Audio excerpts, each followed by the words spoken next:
for joining us for today's webinar, Mastering Tough Conversations. My name is Danielle Olivier, Business Development Manager at AccuSource, and I will be your moderator today. I would like to review a few housekeeping details before we get started. Today's webinar qualifies for 1 hour of HRCI and 1 hour of SHRM credits. To qualify for a credit certificate, you must be present for the full duration of the live webinar. The presentation will approximately run 50 minutes with a 10-minute Q&A session to follow. Please submit any questions via the chat function. We will answer as many live questions as time permits. Our team will provide a direct response to the attendee posing a question for any questions not answered live. A link to a recording of this presentation will be sent to each attendee within 24 to 48 hours post-webinar. I'd like to take this opportunity to present our presenter, Chris Dyer, best-selling author, radio show host, and Chief Marketing Officer at People G2. As a highly sought-after keynote speaker, consultant, and advisor, Chris brings a unique perspective from his experience in building, leading, and exiting successful organizations. Through his research from his 2 best-selling books, he is always engaged in leading companies to help transform their culture, leadership, and flexible work strategies. He is also the host of a popular radio show, Talent Talk, where he has led hundreds of conversations with the world's best leaders for his audience of over 3 million annual listeners. Chris is the founder of People G2, an AccuSource company. People G2, a fully remote organization, is routinely ranked one of the best places to work and has been listed 5 times as one of Inc.'s 5,000 fastest growing companies. Chris enjoys contributing to his leadership conversation and has been featured by leading media outlets including the BBC, Fox Business, NBC, Telegraph, The Sun, Inc., and Forbes. He has delivered keynote speeches and worked as a consultant for top brands like Johnson & Johnson, Citi, IKEA, Kelly Services, the United States Patent Office, the United Kingdom's National Health Service for their Ministry of Defense, as well as other top firms like Farmers Insurance, Cornerstone On Demand. He is listed a top 50 global thought leader by PeopleHum and a top leader voice on LeaderHum. Chris is married to his high school sweetheart and has 3 adopted children and 1 grandson. I will now turn the presentation over to Chris.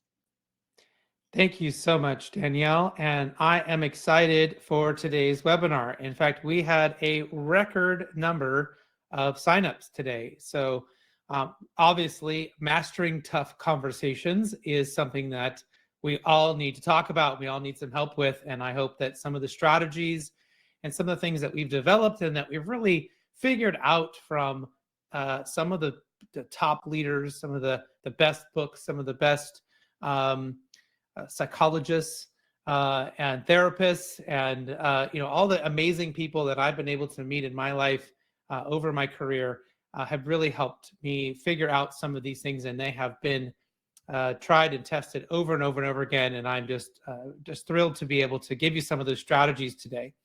As Danielle mentioned, I'm really proud of People G2 is now an AccuSource company. This is why we're sort of doing this joint webinar together, because we are now 2 peas in a pod, and we are really excited about that and continuing the success that the organization has in being able to be a top performer, and want to thank both organizations for being the sponsors of today's webinar and really bringing this great content to you for free.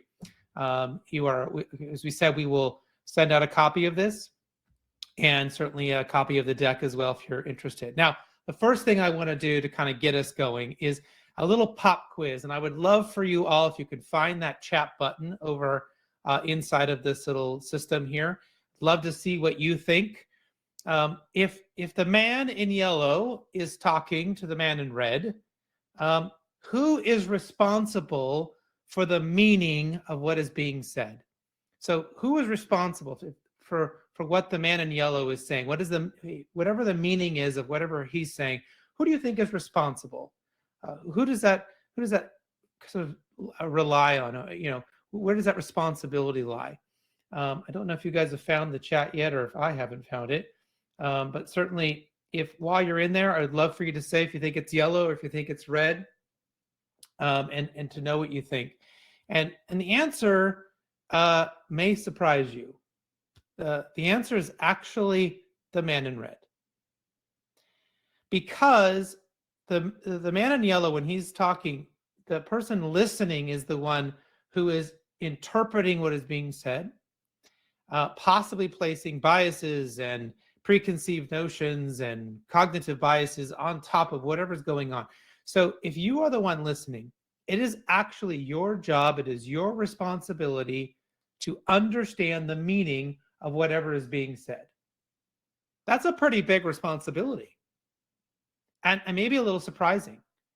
But ultimately, that person in yellow, and whatever they're saying, they may not be saying it correctly. They may not be saying it exactly how you need to hear it, but it is your job, if you're the listener, to make sure you understand what is being said.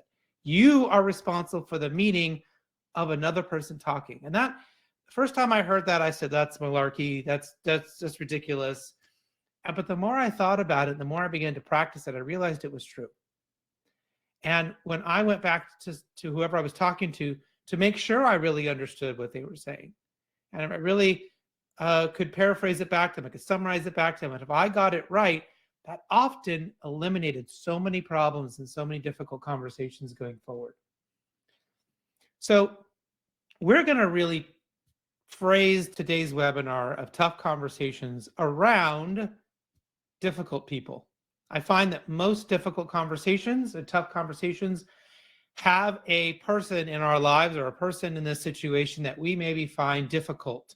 And so these are sort of all different types of people. We have the bully, we have the narcissist, the manipulator, the slacker, the blamer, the control freak, the victim, the passive aggressive, right? I'm sure maybe you guys are imagining some people as I'm saying these, right? We have the baby, the know-it-all, the overbearing, and there's a lot more, right? But we have these people in our lives, whether they're our employees or our bosses, there are the teachers, the whoever it is in your life that you may feel like you is one of these personality types. And so we're going to walk through some of the strategies on how to really help this be a bit better. Okay, so the first thing we need to do, the first strategy that we really need to start with, is what is the story you're telling yourself? This is the most important part of having a difficult conversation. It starts with you. Have you already told yourself that this conversation is going to be hard? Have you already assumed that they're going to yell? Have you already decided to have fear and anxiety and worry about whatever's going to happen before it's even happened? Because often we sort of manifest this bad outcome by thinking all these things are going to happen and preparing for them. And we almost sort of create that situation that drives that other person to maybe be their worst. By eliminating the sort of thoughts and going into the conversation with the best version of ourselves and being prepared in a good way, removing all of those sort of past issues or maybe bad experiences with that person, and just walking in there as pure as possible with our best intentions and our best preparation, we can have the best outcome. So remember, at the very least, 50% of this scenario relies with you. At least 50%. So if you're not walking into this conversation being the best you're not going to get the best outcome overall. So let's talk about them, though, right? How do we prepare to deal with them? Well, we want to identify their personality type if we can. Now, this is something you work with on a regular basis. It's pretty easy to think about their traits and maybe come up with an idea of what you think. I gave you some of those little ideas, the bully, the narcissist, all those, right? You identify their personality type. And, if you just Google it, how do I deal with an overbearing person? How do I deal with someone who yells a lot? How do I deal with, there's some great articles there. There's some great advice. I mean, you can very quickly get some strategies in place if you can identify and think about, is this an overbearing person? Is this an extrovert? Is this an introvert? Is this a highly technical person? Is this someone who is very emotional? Whatever, however you might want to identify that, just to think about what your strategy might be. I would confirm that with your peers or confirm that with someone else, that's the way you're seeing this person is how they're seeing them, so that you can make sure that you have the right approach. And then try to see the world their way. Take a step back and say, if I was them in their position, in this situation, how would I react to whatever this conversation is going to be? How might I see the world through their eyes, right? And this often helps you come up with some different approaches and maybe a softer or sometimes firmer approach that will really help you be successful. Try to determine what you think they will want out of the conversation. If you do not clearly know what they want out of the situation, it's probably not a good idea to have that conversation yet. Will they want validation? Will they want a solution? Will they want to be appreciated or to be whatever it is, you need to figure that out. Because we often think about what we want out of the conversation, not what they want. And that's really, really important. Try to simplify everything, right? What is the issue you need to talk about? Simplify the location. Can it be a quiet, private location? Or maybe in certain situations you need to be in public. You need to be in a very space with a lot of people, so that they're not going to take on some of their bad behaviors. But think about what's the best place for you to do that, and really focus on the right issue, and make sure you have a very good agenda prepared. In most situations, you have shared that agenda with them, so they know what's going to be talked about. You're not springing something on them to really help. Make sure you take copious notes. We often get upset, we get emotional ourselves, we get angry, we get full of anxiety. Make sure we're taking good notes so that we can reflect and work for the next conversation. Because often difficult conversations don't just happen once. We continue to have them with that person over and over again. And then last but not least, make sure we are negotiating what happens next. So if you're gonna have a tough conversation, you're gonna work with someone who maybe is a little difficult, don't leave that room just going, oh, I'm so glad that's over, and not talk about what's going to happen next. Let's meet in a week and see how it's going. You promised you were going to do X, Y, and Z by this date. Really negotiate what happens next. This is so key to having better outcomes and being thankful that you went through whatever you had to do with that difficult conversation to be effective. So I'm seeing looks like there's some good questions coming up. Great. We'll make sure we'll get to those as we move along. All right. So I promised you some strategies. So here are my 10 strategies to think about while you're having this difficult conversation. You've done your homework. You have your framework set up. You have your agenda. You're going to talk about what happens next. But while you're in that conversation, one of the best things you can do is start off by asking them, what is working?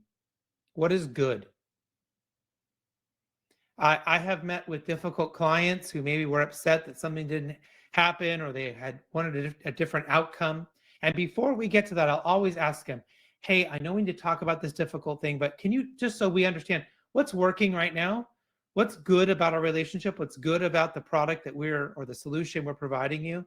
And getting them to talk about that and go, okay, so now let's talk about the issue. When we have this difficult conversation, but it creates a really good foundation to understand if 99% of it's working, we just need to fix this one thing. It's a lot different scenario than if they tell me everything's broken, they hate everything, we're the worst thing ever. Well, then maybe I don't want to work on this issue. Maybe we just need to break up, right? Maybe this isn't a good situation for both parties, all right? So you could really figure out and take their temperature on where they're at by asking what is working and what is good. The next one is if you're dealing with someone who is very upset, very overbearing, very dominant, a bit like a crying baby. Sometimes a baby just wants to cry and there isn't any reason for it. And you can't, no matter what you do, you change them, you give them a bottle, you you shake the toy or the key, no matter what you do, sometimes they just want to cry, right? And we have those people in our lives that sometimes they just have to get it out. So my suggestion is to shut up and let them get it out and take copious notes while you're doing it. Really make them feel like you heard them. Let them just, kind of almost, exhale all of that stuff that they're dealing with and take good notes. Now, the key here is if you are dealing with someone like this, once they're done, is to ask them, is that everything? Have you expressed everything? Have I heard everything you wanted to talk about? And when they're done and they say yes to that, when you start talking, if they try to interrupt and they try to interject, you say, listen, when you were speaking, I made sure I listened to everything you said. I took good notes. Would it be okay if you let me finish and give me the same courtesy back? This strategy has worked so well with those difficult people who want to be loud and obnoxious and just dominate, is to keep reminding them, I listened to you, it's your turn to listen to me, right? And if they won't, then maybe you need to just get up and walk out until they're willing to do that. But sort of this reciprocation comes into play, right? They have, they will feel like they have to reciprocate back because you did sit there and listen and not interrupt. This is a really good strategy for some of those people. The next one is if you're really finding that the conversation just can't continue, if it's not working, if they're so upset and emotional or rude that you cannot move forward, just stop and reschedule. Let them cool off. If they cannot have a conversation that is worthwhile, and you just know that this is just not going to go anywhere, find an excuse, find any reason you can, and just say, even if you have to just say, I think that there's just too much, heat here. There's too much emotion. Let's just stop. Let's come back tomorrow morning at 8 and let's pick this conversation up with cooler heads and take some time to think about what's happened so far. This rescheduling strategy is really, really effective. And sometimes it's just enough to help you to have time to think about how to handle it going forward. Sometimes we need more time to process them. And with all the things they just threw at us, maybe we're not ready to continue the conversation. So there is no problem in just telling someone, I think we need to come back at a later date and talk about this because I don't know if you're really ready or I'm not ready. I really need to think about what you've had to say. The next strategy is to get help, or in some cases to have a witness. We have sometimes bad behaviors or people who want to act a certain way when it's in a one-on-one situation. But if we can get them around other people, their behaviors will sort of get a little bit better, or they're a little bit less attacking, right? Or maybe somebody else in your company or in your group is a little bit better dealing with this person than you are. And so getting them to help you is great. If you feel like their behaviors are starting to cross a line, having that witness is really, really good as well. And I find that it keeps them from maybe going over the edge too much. So really think about, do you need to have that other person there? I am always a big advocate for groups. I think groups of 5 to 7 people to have a tough conversation with someone is better because there's more people to listen, there's more people to have ideas, there's more people to empathize and sympathize and to have a real conversation. Whereas if you're in a one-on-one setting, you are on an island and trying to either deal with this person or to come up with ideas and resolutions to help them, right? I would rarely ever get on a call with a client that was upset with me or someone in a business situation and not bring help, not bring my team, not bring people who can help me help that person and help that situation get better, right? It's very rare that a one-on-one situation is going to be your best bet. So really think about help in those situations. Strategy number 5, be proactive, not reactive. So what do I mean by that? I really like to take a little piece of paper and write out what's the issue here that we're going to meet about, right? And then what is it that I want for this person?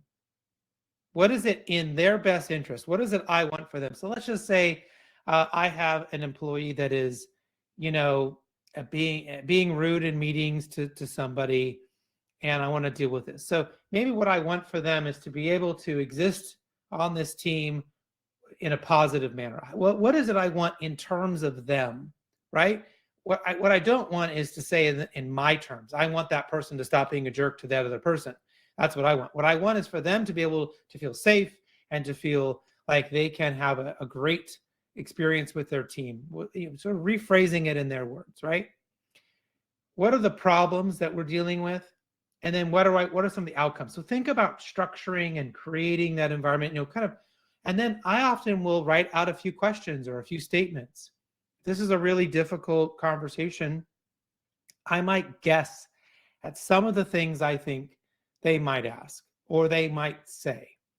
And I would think about what I want my responses to be. What is it I want to say that's going to be appropriate and going to help this become a better situation than just trying to wing it and have this emotional response? Because we all know we deal with people that are good at pushing buttons. Maybe they have excuses or things. And if we're not ready, if we haven't thought through some of this, we might not have the right response ready. I know I like to think through things sometimes. And so if somebody brings up a bunch of new points, that can be difficult to kind of bring that conversation back to where we want it to be. So having some of those ideas written out, and I think they might say these things, right? They might ask these questions. And if they do, what would I say? Be careful. We're preparing for what could happen. We don't want to manifest what we think will happen for sure and we don't want to drive it into that, but we definitely want to be prepared for the different types of things that could occur. The sixth strategy, and I reserve this one for the most difficult of people. And I certainly would not do this as a first resort. But if you have someone whose behavior is continuing to be a problem, and maybe you are forced to deal with this person. This is a coworker that you're going to have to work with them. Or maybe it's a client and you don't have the authority or ability to fire that client, and you're going to have to keep dealing with them, and they are difficult. They are rude. They are cutting and just, maybe their behaviors at times cross a line for you and make you uncomfortable. If you need to, tell them how their behavior makes you feel. I had someone in my life that for years, their behavior, because of who they are, I'm stuck with them in my life forever, probably. And I wasn't going to cut them out, but at times their behaviors could be cross a line for me. And I remember learning the strategy, and I went back to them and I said, when you do this thing, you really make me feel like you don't care about me. You make me feel like my opinions don't matter. When you yell at me that way, it makes me feel like, and just insert however it makes you feel. And when I did that, this person got even more upset in that moment. But I'll tell you that since I did that, this person has never repeated the worst of those behaviors with me ever again. Just that me articulating and being brave enough to articulate how it made me feel, that behavior made me feel this way, they realized in their time to reflect that they didn't want me to feel unloved, unliked, unappreciated. So they had to stop with those bad behaviors, right? The things that they were doing, maybe they were doing because of the closeness of the relationship, that they had to stop doing that.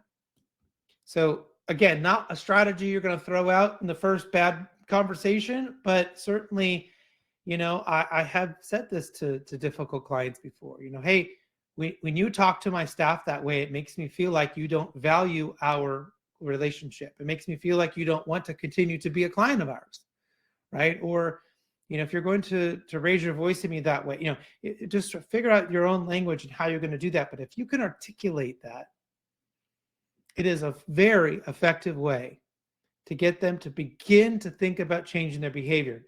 And just to reiterate what I have seen is it's very unlikely for them to make that change in that moment, but it's more likely for them to make the change the next time you talk. They're going to have time to think about that and reflect. Not the easiest strategy. I hope that you don't have anyone in your life you have to use that with, but if you do, it's a good one to think about. So looks like we have some great comments. Thank you everyone for continuing to throw in comments and questions. We will get to questions at the end, but I love them all. Please keep it up. The next strategy is called feed forward. And this is one of my favorites. And I want to give big thanks to Marshall Goldsmith, who taught me this. In fact, when he was on my radio show a few years ago, he introduced me to this idea. And when he talked about it, the light bulb went on. And I said, we've got to start doing this. So what we have done is eliminated feedback. Feedback is negative. If I say to you, if we were all in a meeting and I notice that you keep interrupting certain people and I want to talk to you about that, and I come to you and I say, hey, in that last meeting, you just kept interrupting everybody. Well, it's negative. It feels confrontational, right? You're going to immediately feel defensive and have to give excuses or reasons why. Well, I felt like I had to, or no one was listening to me, or whatever it is. Instead, if we tell someone, hey, in the next meeting, can you make sure that everyone gets an opportunity to speak? Can you make sure that you are listening twice as much as you're speaking? Can you make sure that you're not interrupting anyone? Can you help me make sure that everyone gets to be, say whatever it is that they want to say before you jump in, right? I have never had anyone get upset with me when I phrase it that way. In fact, I even jokingly, just to see how far I could take this, I even went to someone and I said, hey, in the next meeting, could you stop being such a jerk? And they kind of laughed and went, yeah, I can do that. I was blown away. I was shocked. I could not believe they didn't get mad at that. But if I had just changed the wording and said, why are you such a jerk in the last meeting? Immediately, we're going to have a fight. We're going to have a confrontation. This is not going to go well, right? So wording is so important for us to be able to maneuver what we want from people and how we want it to happen. So just think about changing your wording just ever so slightly to what you want from them in the future. In the next time you talk to customer service, can you really make sure that you take a positive tone with them? Our people are here to help you. We don't want them to feel like they're being attacked. We want to resolve your issues. However you need to direct their behaviors. Sometimes people just need those boundaries. They need that recognition and that sort of direction on what we want from them going forward. I have found this to be incredibly beneficial in dealing with teenagers. If anybody has any of those terrible little creatures that are teenagers out there, this one is fantastic. It really gets rid of some of that confrontation that is already naturally there with them, right? Between parents and teenagers, but just sort of changing that behavior. Hey, the next time you take out the car, can you make sure you clean up your mess, right? Instead of, why did you leave a mess in my car when you borrowed it, right? This is just a small shift in language. May not always work, but it's a pretty good one to take advantage of.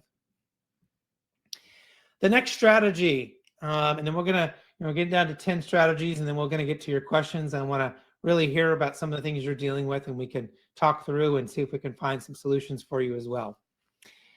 So strategy number 8 is to change the communication medium. So I have found that sometimes people, if without context or emojis, people read things with a negative tone.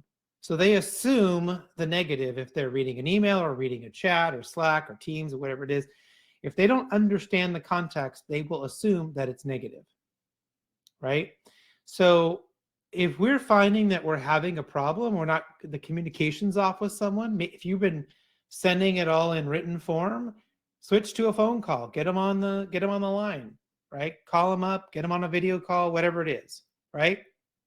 Maybe send them a voice message. Maybe that's what you need to do, so they can hear your voice. They can hear the intent and the inflection of what you really mean. Again, that could be to soften it.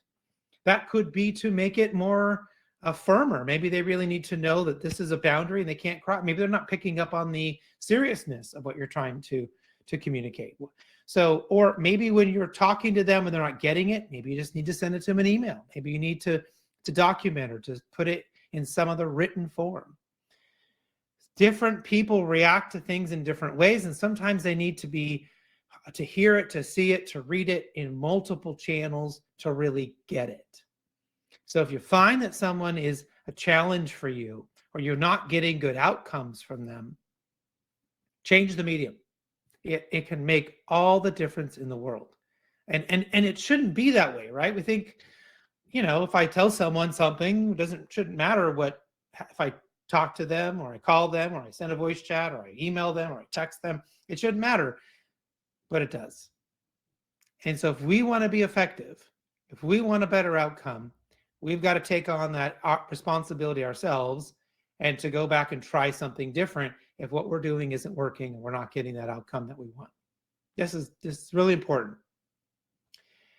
Strategy number 9. So I talked about this a little bit, but make sure you have prepared questions. Prepare. The bigger the negotiation, the bigger the conversation, the bigger the stakes, the more you should be preparing those questions, the more you should be really thinking about how to drive the outcome that you want, right? What are the things you can ask? What are the statements you can make? What are the agreements that you might need to get from this person to get to the place that's going to be good for them? That's most important. Good for them first. Good, and then good for you both, and good for the relationship. You have to think about and continue to phrase what you want through their eyes and through their world first. If you get on a call and what you are focusing only on what you want out of this and what is important to you, you're going to be far less effective. It can be a little effective if you have power and influence over that person, but you can be the most effective in all situations, and especially those where maybe you don't have that, where you are thinking about this in their world, in their terms, through their eyes, through their wants and desires, and preparing those questions and visualizing that outcome the best way you can. Now, are you going to do this for just a quick, hey, small issue with someone? No, or maybe you might just think about 1 or 2 questions. But maybe you're having a really hard time with a client and this might be the end of this relationship. I mean, you really ought to come up with a lot of questions. Or maybe you're in a sales cycle and you're dealing with a really difficult negotiation. You really should have 10, 15, maybe even 20 questions and real goals and ideas thought through about before you get on that call with that person or that group of people. Don't just walk in and wing it, right? The best negotiators, the best facilitators of good outcomes have done the prep in advance. And I mean, a lot of times it doesn't really matter. Now, I will tell you, I didn't list this as a strategy, and I probably should add an 11. But one that I learned recently was to ask the other person when you get on the phone, what's the most important thing that we need to do in this conversation? What's the most important thing you want to make sure we talk about, or we do, or we figure out? It is amazing what they tell me. They might say, all I want to know is that you can do this, this, and this. If you guys can do that, we're done. We're set. I'm sorry for getting so angry. And you're like, oh, well, we can do that. Is that all we need to do? Okay, what's the next step? What's the outcome? What are we going to do? And it might all be over. You may not have had to go through all of that other stuff just to get to the point of whatever it is that they were hoping to get out of the conversation. So being prepared and then asking them to sort of align on that is a really good way to proceed. Now, this one is going to be maybe a little bit interesting, but when we talk to somebody really matters. So let me tell you a little story. There's a a wonderful book called Thinking Fast and Slow about Amos Tversky and Danny Kahneman's famous psychological economists. They did a lot around cognitive biases. I learned so much from them. There's actually the guy who wrote Moneyball did another version of that book, his sort of story of that, called The Undoing Project. I think it's a much more accessible book. If you really want to get into the weeds, Thinking Fast and Slow might be the better book. But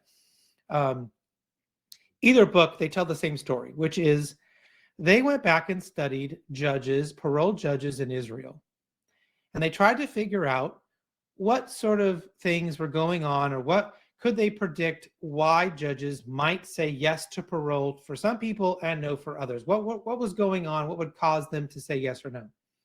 And the shocking thing they figured out was that you were more likely to get a yes if the judge had just eaten. You were more likely to get a no if the judge was hungry.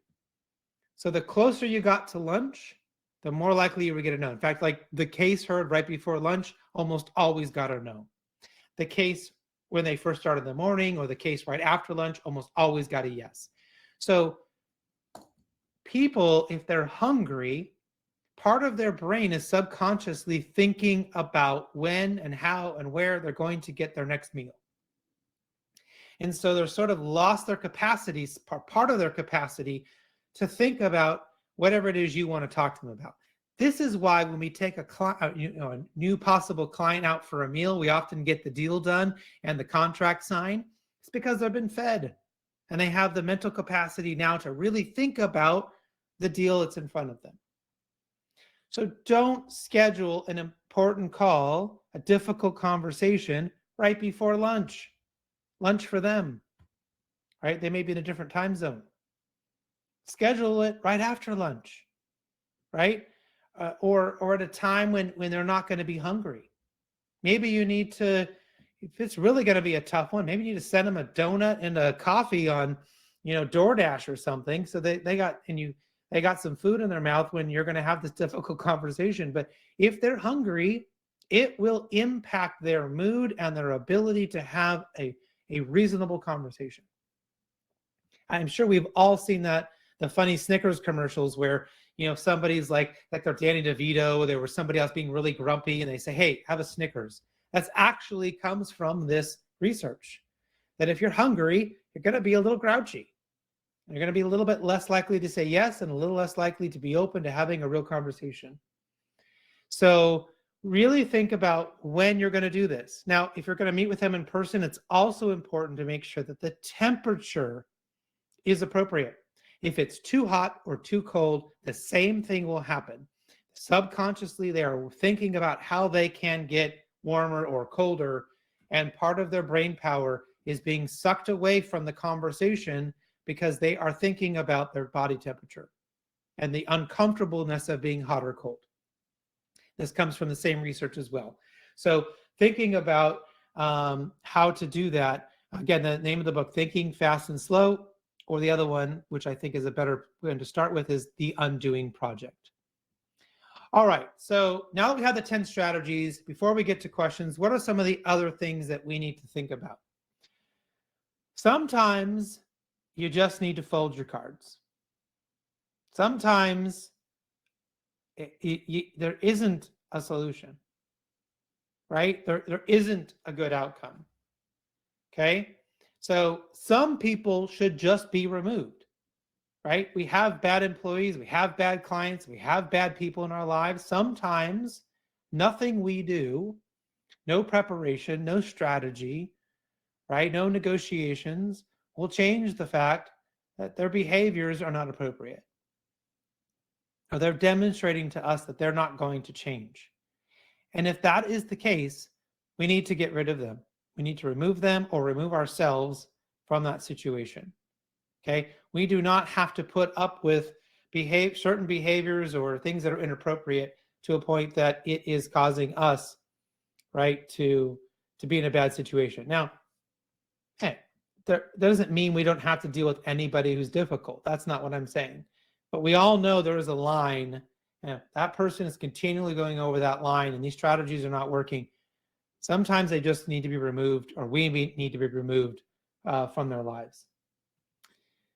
Remember that bullying in the workplace is not something I'm talking about. If someone is being a bully, or definable bullying, meaning they are targeting you specifically, right? They are doing things to you specifically that would be considered the definition of bullying. That needs to go to HR. If it's a client, that needs to go to your boss, right? Those types of behaviors are different. I'm talking about disagreements. I'm talking about people whose personality types maybe don't always align with ours, right? These types of behaviors are different and they need to be handled differently. You don't need to put up with someone who's going to bully you or someone that's going to do something that's going to cause you so much distress. That's not what I'm talking about here. So be very, very clear about those behaviors. Make sure that, being someone who's targeting you, right, who's coming after you specifically, is not the same as just someone who's a difficult personality. Someone who's, we see it, they're sort of difficult all the time. They're sort of doing this to everybody, right? We can go have that conversation and work with that person. That's different than them doing it to one specific person. I mean, I've seen people who targeted one specific person because of their gender, their sexual orientation, their race, their age, right? And that stuff was not appropriate. And we had to go and deal with that in a much different way than just the fact that they interrupt people a lot, or maybe they're an overshare, or they overtalk, or right, something that's less maybe difficult, but is not necessarily inappropriate. So remember, if it's inappropriate behavior, take that to HR. This is not where you throw in one of my strategies and hope that's going to work. I wish it would, but there is a clear distinction here between the two things. So, cool. So we're going to get to questions now. I want to make sure, and what we're going to do here is I want to thank People G2 and AccuSource for bringing this great webinar today, bringing so many people. We have so many people online. I know there's going to be a lot of good questions, but want to thank them for bringing this webinar for free. Certainly, if you have any questions about background checks or drug testing and need help, we'd be happy to have a conversation with you, and you can reach out to us. But let's go ahead and get to some questions here. Let me pull up the chat. Let's see the questions. I think that Danielle has marked them for me. Thank you so much, Danielle. She's doing a great job of moderating today. What is the best way to approach these strategies when the power dynamic is that one person has real or perceived influence over you? So, and this comes from Molly. So Molly, it's a great question. I have a couple ideas. First, if you walk into that conversation, assuming that person likes you, assume that person wants to work with you, go in it with the best sort of manifested situation, right? That don't go in thinking the negative stuff. If you walk in with sort of that posturing that this person likes me, this person wants to work with me, and even though you might feel like there's some power dynamics there, it will allow you to sort of create better boundaries and exude a bit more confidence that will get them to kind of back up a little bit. Remember that no one actually has leverage over anybody. That is a misconception often in negotiations, that people think they have leverage, they have a one-up on somebody. It's just not true. So you always have the right to stop, to leave, to change that relationship. And if you're willing to explore that a little bit, that person suddenly loses that perceived power over you, right? Now, if our boss says, hey, I'm willing to have a conversation, but ultimately I'm your boss and I'm going to decide on what we're going to do moving forward, that's a part of the structure and the hierarchy, right? And that's a little bit different than maybe letting a client walk all over you, but, well, I'm just going to take my business somewhere else. Well, sorry to hear that. If you feel like you can do that, that's fine. But understand, for us to have a good relationship, here's what we need to do. And here's how we need to work together, right? and not allow that person to play that card just because there's that perceived. Make sure that perceived power is not coming from your head, that story you're telling yourself, because often we tell ourselves that a bit more than they are. Great question. Hillary asked, what if you have expressed concerns, how you feel, and how their behavior impacts your business, and the issue persists? Do you address the behavior of a repeat offender? Yes. Continually say, so you have sort of a couple options, right? It may take multiple times for you saying that to them, that, hey, when you do this, it makes me feel this way.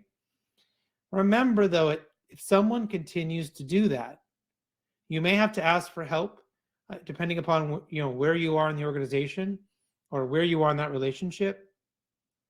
But you may need to have a line that if they continue to cross that, something needs to change, right? Do you need to fire that client? Does that client need to go to a different account rep? Does somebody else need to handle that, right? If they continue those behaviors which are negative, something has to change. If they're not willing to change, something has to change on your end. Firing them, changing their rep, doing something different, right? And that often, sometimes it's just a personality thing, right? You can change who their account rep is, and that can be all the difference in the world.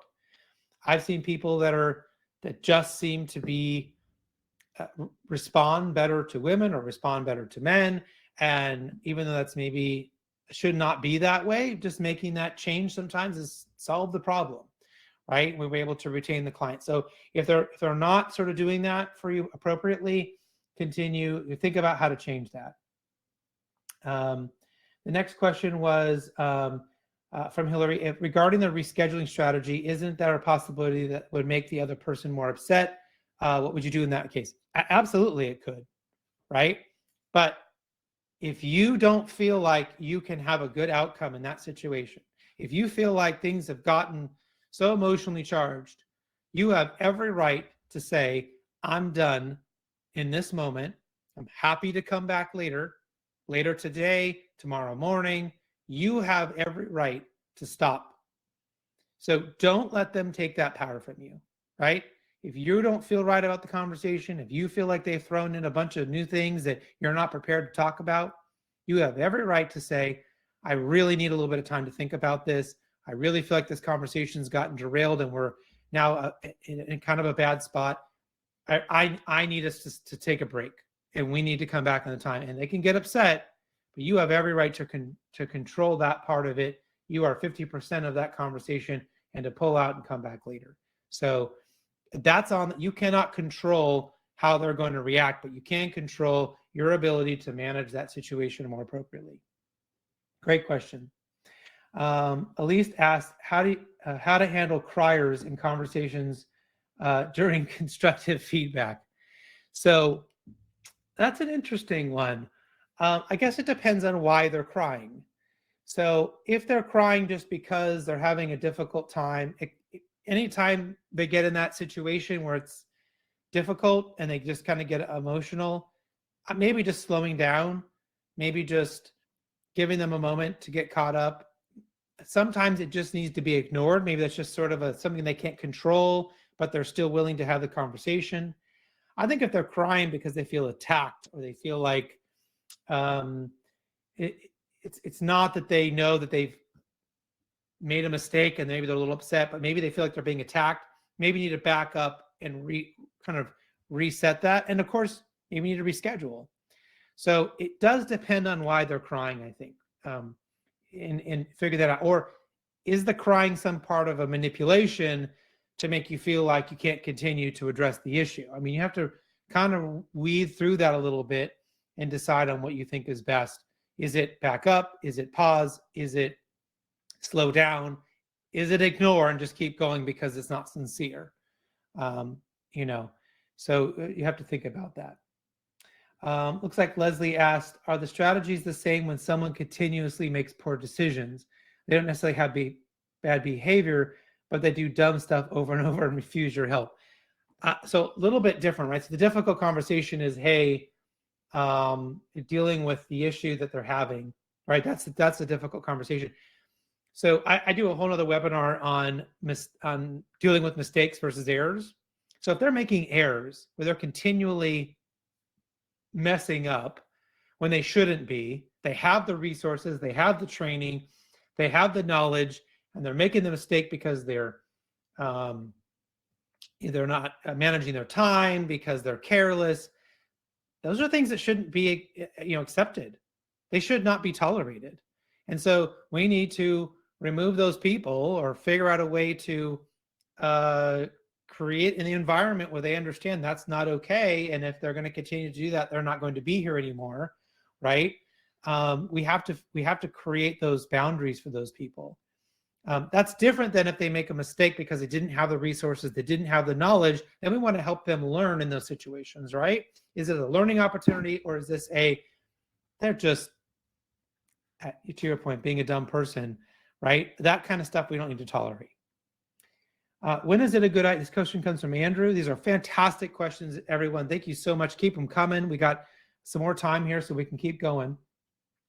When is it a good time to have someone else in the room when using these strategies? So if you have been ineffective in the past in dealing with this person, great time to have some help. If you know someone else has always been pretty good with this person, great time to bring them in. If you know this personality type is a particular trigger for you, maybe someone who yells a lot, is that you really have a hard time with that kind of person, great time to bring somebody in, right? If you think this person is borderline crossing boundaries and maybe it's bullying behavior, or they're likely to target you, great time to bring somebody in. If you notice that this person has less bad behaviors in group settings, right? Great time to bring somebody in. So is there any value to bringing somebody in? And will the other person or people that you bring in have good ideas and support and ideas? Great time to bring somebody in. Now, the only thing you need to be careful of is sometimes having a difficult conversation is about letting that person feel safe to have a conversation. So we don't want to make them feel unsafe by inviting somebody in who they're going to feel threatened by, right? If you're going to have maybe the first time you talk to somebody, bringing in HR that's an overkill, right? But if you keep talking to this person and they're not getting it, it's not doing, maybe need to bring in a manager, HR, someone like that to help you. Maybe it's just their friend. You know that they get along really well with somebody, and you ask that friend, hey, I know you're friends with Tom, and I'm having a hard time with Tom right now. Can you maybe help me? I feel like I'm connecting with him. Maybe I know you guys are close. Maybe you can help me bridge that gap, because I really want him to be effective and do well here, and I want to have a better relationship. Can you help me? Right? Great time to bring somebody in. What if the conversation is a termination? I can assume that you want it, that they want it not to be let go, but they can't fire them just because you want them to. So I think if the conversation is you're terminating them, and this is not there's no debate, there's no way that you're going to not terminate them, there's no reason to even have that conversation.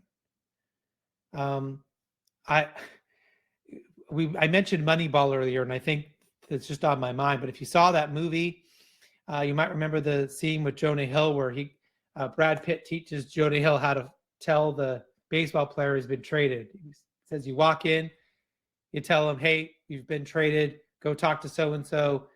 They're going to, they've got all the paperwork. They're going to help you get re-signed. We really appreciate you being here. Good luck. I mean, it's like cut and dry. So if you're going to terminate somebody, I think that you just need to go say, hey, we've decided this is not going to work. We've prepared your final paycheck. We really appreciate whatever those things are you're going to do to help them be successful in that transition, and talk about that, and not even get into all the reasons why, right?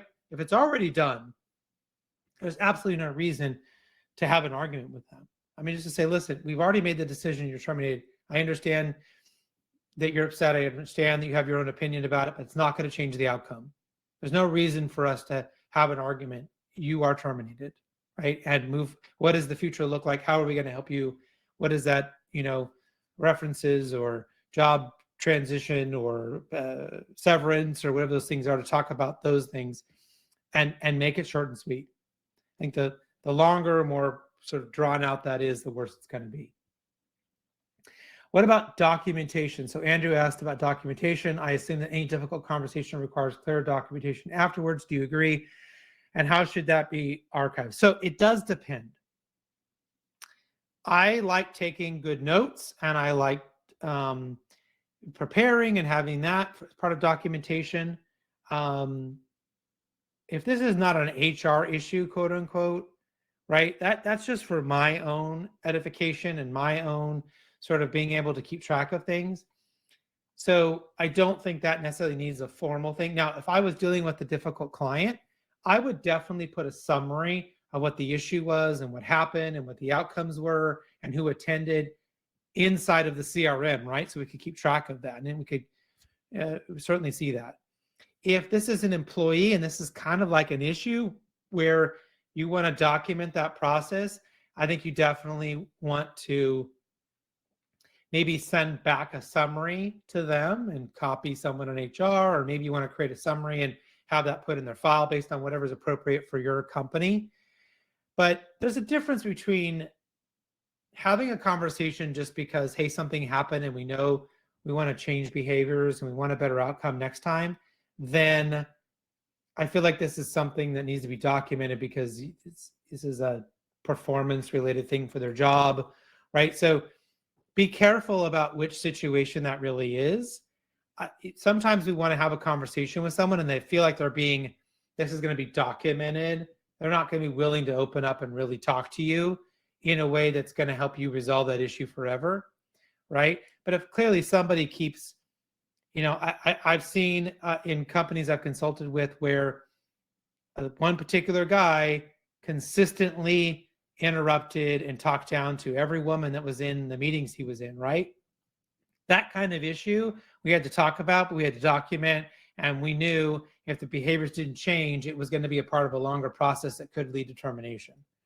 So think about what it is that, if the behaviors don't change, will I need that documentation? Is that something appropriate, or is this something a little bit different? If you're having a difficult conversation with your boss, I don't know if documentation matters or not. If you can't get that changed, you may just leave. You may go find another job, right? So these have all been wonderful, wonderful questions. We have 3 minutes left. This is your last call. If you have a question, really appreciate so many of you have stuck around and been willing to listen and share.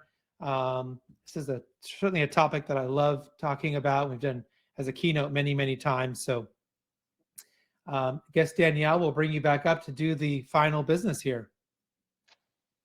Thanks, Chris. And thank you for facilitating this informative webinar. And a special thank you to our attendees for joining us today. Your HRCI and SHRM credits will be emailed to you within the next few hours. To recap, a link to this recording of this presentation will be sent out to each attendee within 24 to 48 hours.